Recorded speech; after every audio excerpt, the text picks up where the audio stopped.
Hi, this is Colette from Soul Life Loving. I'm just going to talk a little bit about what it was like at school for what I now realise is a bit neurodivergency on the spectrum kind of a little girl. But at the time, I was just odd, labelled odd, and I was mute. And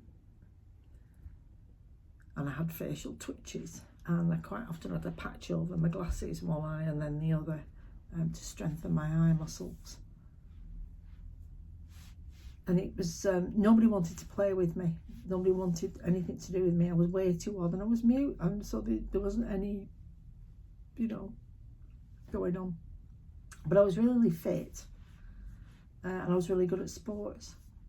And so I was always wanted on a team, just as long as they didn't have to be bothered with me.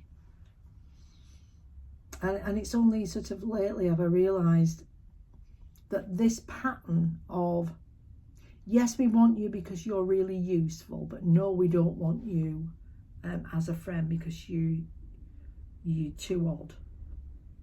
I'm still too odd, but it left me vulnerable to people who would then be nice to me for what they wanted, and they always had an agenda, and I've never had an agenda. It's always been, things have always been immediate for me, like I need that, or I've got to do that. I don't have an agenda, and because I'm like a little one person unit, I'm very competent at a lot of things, so a lot of things I can do, and I don't have to ask for help, which is another issue that had to be broken, because it was a pattern. And even though it comes across as this is a positive thing, that you are so together and you can do so many things, what happens is you get physically burnt out really quick. And so you've got to learn how to balance it. So when I managed to get away and leave home at 15, and I went and lived with another family, and I had a job by then. I'd always had jobs right from being little, doing something, walking somebody's dog, working at the stables. There was always something I was doing, errands, everything, just running around doing for other people, really, so that I could, even if they didn't pay me, I was earning my keep, if you will, and being useful. And this is another issue of burnout, because when I grabbed the cabling on the wires in my house, and the entire house electrics went through me, it severely weakened my system, and so I got ill a lot. Because I was so stressed as well, that was draining me, and so I got ill and I got weak quicker. I had loads of energy, but I needed a lot of rest, and also because of what turns out to be my introversion, I need a lot of alone time to recover from all of that. But I didn't know that then, so I kept burning out and I kept collapsing. And this was not conducive to my escape plan, because it didn't allow for collapsing. So time went on. Once I'd been so ill at school, and I missed a whole year of school, and when I went back, my memory was impaired, and I didn't know how to spell my name because I couldn't phonetically follow the letters. And this from, I was a little girl who was given full access to the library under supervision when I was 9, because I'd outread the children's book sections, and I was allowed to go upstairs in the library, and that was fantastic. And I could remember pages, so I could call up a page and I could see the page and I could reread the page and find the bit that I wanted. And that all went once I had glandular fever, because I nearly died, but I was really ill. And so I couldn't spell my name. When I went back to school, I had to go and sit these mock exams. One of them was geography. I didn't know what it meant.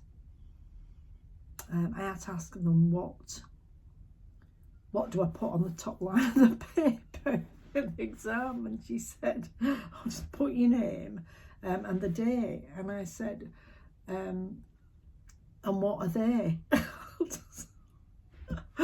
I couldn't spell it. And then she said, and it's the something of September. And I said, what's a September? Because the words just did not have a connection in my brain. I had to make new pathways, and it took a long time for my brain to remake neural pathways into things. I've never regained that precise ability to see a page and reread it or know exactly. I've got a lot of it back, but some things, no. It didn't affect my maths ability, still had that. But a lot of other things, it wiped my memory banks, which made it awkward. So I decided I didn't like school. I didn't like the people. I didn't like the teachers. They were still hitting kids then. And I became awkward. And, you know, teachers like students to be, you know, they don't want students who are truculent and argumentative, and they do not like students who stand up and say, you're really boring, and walk out. They really don't, because you should have better manners than that. Why haven't you been brought up better? You should be able to sit in a class with a boring teacher for an hour without freaking out. But I couldn't. I just wanted to be outside. So I would just used to leave and go off. And because I'd been so ill, and I was now behaving worse than I used to behave. And I couldn't do sports because I didn't have the energy, so I didn't have that outlet. It all became an issue for me. And then a girl handed me a cup of cider, and it just sent me doolally. And I've struggled. I'm all right now with alcohol, and I've been all right on and off with alcohol for a while, but I've also spent time being on alcohol when it's not been all right. I don't like me when I've had a drink. I'm much better without it, and it would have been nice if I could have stopped sooner. But I do have a lot of compassion for people that do have addiction issues. I've no compassion for a narcissist. It's deliberate. I can't look at narcissism and say it belongs to the addictive side of life, because it's a choice. I know addiction is, but there's a part of addiction that is not, and it needs addressing. But I didn't realise that all of that were lessons that I had to learn and I had to beat, so that I could remove these blocks. And sometimes I went off the rails because the pressure was enormous, and I couldn't live an ordinary life.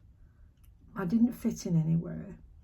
I was a really hard worker, but I couldn't work in a group, because if you get a group of really good people, work's amazing. If you get a group of people with one arsehole, it's fucked. And I can't deflect that arsehole, because once they see they've irritated you, but you won't accept them, then you're a target.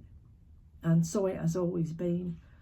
You know, the arseholes always want to be tolerated and agreed with, and a lot of people do, because it's more peaceful that way.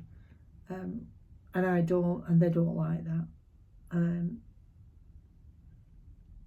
so I've always left jobs and moved on and got another job. And the best jobs I had were when I worked on my own. So, but then by then I'd had a family. and I loved them so much, and they were the be all and end all of my world. And so working took, you know, I didn't have to work like a lunatic all the time. But I'm getting ahead of myself. That's for another story.